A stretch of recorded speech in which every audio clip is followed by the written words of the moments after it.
Today I want to talk about the Brazilian butt lift, otherwise known as the BBL. We do a lot of BBLs at New Life Cosmetic Surgery, and we get a lot of questions about it. I think the number one thing for women to realize is the results, and everyone wants certain results, and results are really something that has to be discussed with me prior to the surgery in a consultation, because there are certain body frames that are going to get great results, and there's certain body frames that aren't going to get great results, and it's just going to have to be something that's discussed with me. Certain body frames are going to maybe need to have 2 liposuctions with fat transfers, because there's only so much that you can place in a buttocks at one time that a butt will be able to take. And it has to do with your bony structure and your loose skin. If you have a lot of loose skin and a larger bony structure, then you're going to be able to retain more fat. You can do anywhere from 500 to 1,000 cc's. But if you have a very small bony structure and your skin's super tight, it doesn't matter how much fat I try to put in, it will not go in. It will just come right out.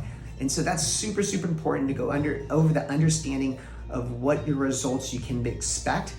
And if you're gonna bring in wish pictures, I'm fine with you doing that, but don't bring in wish pictures of a person that did not look like you before. So if a lady comes in and she has a really skinny frame with tight skin, and then she brings in a before and after picture of a lady that before her did not look like her, had more wider hips and looser skin, you're just not gonna get the same results. So it's super important to have realistic expectations going into it. I do the same procedure as far as the fat transfer and everything, make sure we go over the muscle, taking all the safety protocols that you need to do. And we do get great results, but it's just the understanding for our guests that come in, for them to know exactly what we should expect. The second thing is post-op care, super, super important. You've got to follow our directions. So many times ladies come in, even for their post-op appointments, 1 or 2 weeks out, and they're sitting up. When I walk in, they're sitting down on the chair. And the first thing we tell people is do not sit on their buttocks. My preference is for 6 weeks. I know a lot of people have different thoughts and opinions about it. Some doctors say, oh, you don't need to, you can sit down immediately. From what I have seen, and I know a lot of other surgeons, if you hold on for 6 weeks, not sitting on your buttocks, a minimum of 6 weeks, you're gonna get better results. So why is that? Well, if you think about all this fat cells, these are just normal fat cells that we've taken from your stomach, from other places, and we put in your buttocks. They're living cells.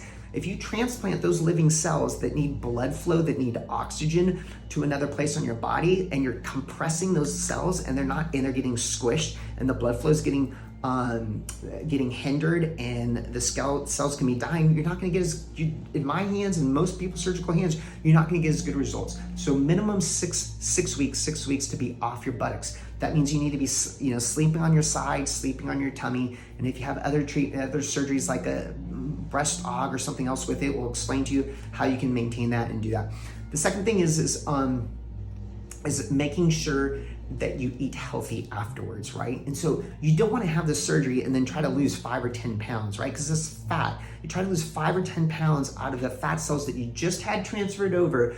They're going to be the most vulnerable cells to die off. And so you don't want to gain a lot of weight, but you want to be eating healthy fats. So I encourage all ladies that have had a BBL in the first 6 weeks, in that first 6 weeks while we're seeing, the fat stay, you want to make sure that you're eating a lot of avocados and salmon, good healthy omega fats. You can Google omega healthy fats, and there'll be a whole list for you can find on Google.